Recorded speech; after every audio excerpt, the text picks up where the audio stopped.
안녕하세요. 오늘은 욥기, 이 깊은 우물을 함께 좀 파헤쳐 볼까 하는데요. 네, 욥기요. 물맷돌 TV 유튜브 채널에 올라온 설교 영상을 좀 중심으로요. 의인이 왜 고난받는지 뭐 이런 질문도 있지만 그렇죠. 가장 기본적인 질문이죠. 네. 또 그 욥의 친구들이 되게 논리적인 말을 했는데 왜 하나님께 책망받았을까? 이런 거 있잖아요. 맞아요. 그 부분도 참 중요하죠. 그래서 그 이면에 숨겨진 어떤 영적인 세계, 이런 걸 좀 같이 탐구해 보면 어떨까 합니다. 이게 여러분의 이해를 돕는 시간이 되면 좋겠네요. 네, 좋습니다. 욥기는 사실 그냥 고난 이야기, 뭐 표면적인 그 이상이죠. 평소에는 잘 안 드러나는 우리 안에 깊은 본성 같은 거 있잖아요. 네네. 흔히 자아라고 부르는 거예요. 이게 고난이라는 아주 극한 상황을 통해서 어떻게 보면 그냥 발가벗겨지는 거죠. 모든 위선이나 포장이 그냥 확 벗겨지는. 그렇죠. 그런 현장이라고 볼 수 있습니다. 그 설교에서는 욥기 이해의 핵심 열쇠로 천상회의를 딱 짚어주시더라고요. 네, 천상회의. 하늘의 결정 없이는 이 땅에서 참새 한 마리도 그냥 떨어지지 않는다. 이런 관점. 근데 이게 자칫하면 모든 고난을 그냥 이건 내 운명인가 보다 하고 숙명론처럼 받아들이게 할 위험은 없을까요? 네, 충분히 그렇게 생각하실 수 있어요. 오해의 소지가 좀 있죠. 그 욥이 인류 대표 시범 케이스다 이런 설명도 있었고요. 네. 근데 이 관점은 사실 운명론이라기보다는요, 우리가 보는 이 현상 너머에 영적인 차원, 그러니까 하나님의 어떤 주권적인 통치가 있다는 걸 강조하려는 데 더 목적이 있는 것 같아요. 영적인 차원이요? 네, 개인의 삶부터 시작해서 뭐 정치, 경제, 사회 이 모든 영역이 사실 그분의 계획 아래 있다. 뭐 이런 거죠. 어떤 책임의 문제를 넘어서서 좀 더 큰 그림을 보자 이런 시도라고 이해하시면 좋을 것 같습니다. 더 큰 그림을 보기 위해서 중요한 개념 3가지. 실상, 허상, 현상. 네, 맞습니다. 그 3가지 상. 이게 머리로는 알겠는데 실제 고통 속에서는 당장 눈앞에 현상이 너무 커 보이잖아요. 이게 전부처럼 느껴지고. 그렇죠. 현실이 압도적이죠. 욥처럼 실상을 붙잡는다는 건 구체적으로 어떤 노력을 뜻하는 걸까요? 그게 참 어려울 것 같은데. 아주 중요한 질문이세요. 실장이라는 건 눈에 보이지 않는 영적 진실 같은 거죠. 하나님의 약속이라든지 그분의 역사하심 같은 거. 네.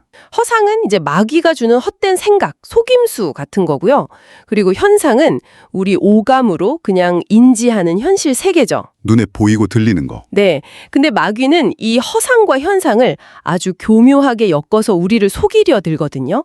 그래서 실상을 붙잡는다는 건 이런 압도적인 현실, 즉 현상 속에서도 의지적으로 하나님의 약속, 그 실상을 믿고 선포하는 행위, 그걸 의미한다고 볼 수 있습니다. 그러면 욥이 그 고난 속에서 나의 가는 길을 오직 그가 아시나니 그가 나를 단련하신 후에는 내가 정금같이 나오리라. 이렇게 외쳤건 게 바로 그거죠. 그런 의지적인 노력의 표현이었겠군요. 그렇습니다. 대표적인 예죠. 성경 속 다른 예를 보면 야곱은 눈앞의 팥죽, 그 현상보다는 장자권이라는 실상을 더 추구했잖아요. 네, 그랬죠. 그리고 가나안 정탐꾼 중에 10명은 그 거인들이랑 높은 성벽이라는 현상에 완전히 압도됐지만 여호수아와 갈렙은 하나님의 약속이라는 실상을 봤죠. 그 차이군요. 네, 우리 안에도 사실 늘 이 현상에 주목하는 에서와 실상을 갈망하는 야곱이 싸우고 있는 것 같아요. 그렇군요. 그리고 사탄의 전략이 변하는 것도 되게 흥미로웠어요. 처음엔 재산이나 자녀를 빼앗는 그런 1차 공격을 하다가 그 다음에는 친구들을 이용해서 욥의 믿음 자체를 흔들려고 했다는 점이요. 바로 그 지점인데요.